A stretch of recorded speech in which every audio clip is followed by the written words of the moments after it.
सुहानी नहाकर कपड़े पहन रही थी, तभी उसकी नज़र बाथरूम के दरवाजे में बने एक छेद पर गई। उस छेद में से उसे कोई देख रहा था, पर ये कौन हो सकता है? घर में तो सिर्फ उसके पति और ससुर जी ही रहते हैं। पति ऑफिस में है तो बचे ससुर जी। अब जल्दी जल्दी सुहानी ने कपड़े पहन लिए और दरवाज़ा खोला तो बाहर कोई नहीं था।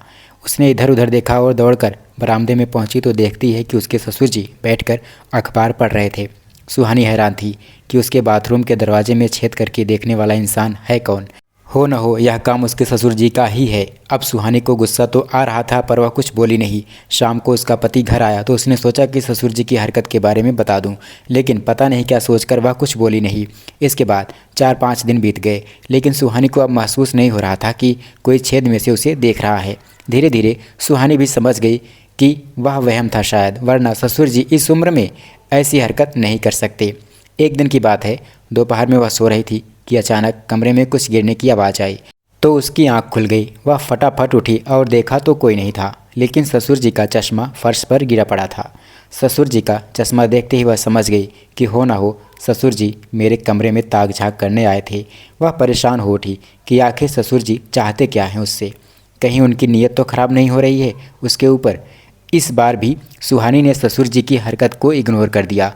इसके बाद फिर 8-10 दिन तक कोई बात नहीं हुई, लेकिन 11वें दिन सुहानी जैसे ही नहाने पहुंची और कपड़ा उतारा, ससुर जी के पैरों की आहट सुनाई दी। इस बार सुहानी ने सोच लिया था कि वह उनको आज रंगे हाथ पकड़ के रहेगी, इसलिए उसने दरवाजे में कुंडी नहीं लगाई। सुहानी ने जैसे ही अपने ऊपर पानी डाला, उसकी नज़र दरवाजे में हुए छोटे से सुराख पर गई, जिसमें से कोई आँख उसको देख रही थी। फट से सुहानी ने दरवाज़ा खोल दिया तो उसकी आंखें फटी की फटी रह गई। सामने कोई और नहीं बल्कि उसके ससुर जी ही थे। आज रंगे हाथ पकड़े जाने के बाद उनके पास कोई जवाब नहीं था। वो धीरे से पीछे मुड़े और जाकर बरामदे में बैठ गए। सुहानी ने महसूस किया कि उसके ससुर जी शर्म से पानी पानी हो गए हैं, तो उसने भी कुछ कहना उचित नहीं समझा। सुहानी दिन भर यही सोच रही थी कि आखिर उसके ससुर जी को हो क्या गया है। सुहानी की शादी को 7 साल हो गए थे, लेकिन उसने कभी भी अपने ससुर जी को ऐसा नहीं देखा था। सुहानी को लगा कि शायद ससुर जी को सासू जी याद आ रही हों और वो अकेलापन महसूस कर रहे हों, इसलिए वह ऐसा कर रहे हैं। लेकिन अपनी ही बहू के साथ वो करना क्या चाहते हैं? इधर ससुर जी भी रंगे हाथ पकड़े जाने के बाद सुहानी से नज़रें नहीं मिला पा रहे थे और सफाई भी नहीं दे सकते कि उन्होंने ऐसा क्यों किया। खैर शाम हुई तो सुहानी का पति विजय ऑफिस से घर आया तो देखा उसके पिताजी बरामदे में सिर झुकाकर बैठे हैं और सुहानी आज बिस्तर पर ही लेटी है। उसने खाना भी नहीं बनाया आज। विजय ने सुहानी से पूछा, क्या हुआ भाई, आज भूखा प्यासा ही मारना है क्या? खाना क्यों नहीं बना रही हो? सुहानी ने ससुर जी की सारी कहानी बता दी और बोली, विजय बाबूजी की शादी करवा दो, मुझे लगता है कि उन्हें अब जीवन साथी की ज़रूरत है।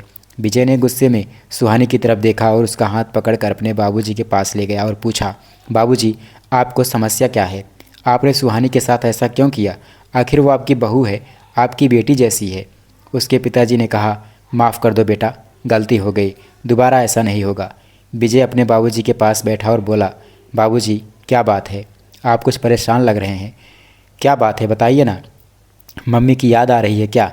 बेटा होने के नाते मुझे पूछना तो नहीं चाहिए, पर पूछ रहा हूँ, बताइए क्या आपको जीवन साथी की ज़रूरत है?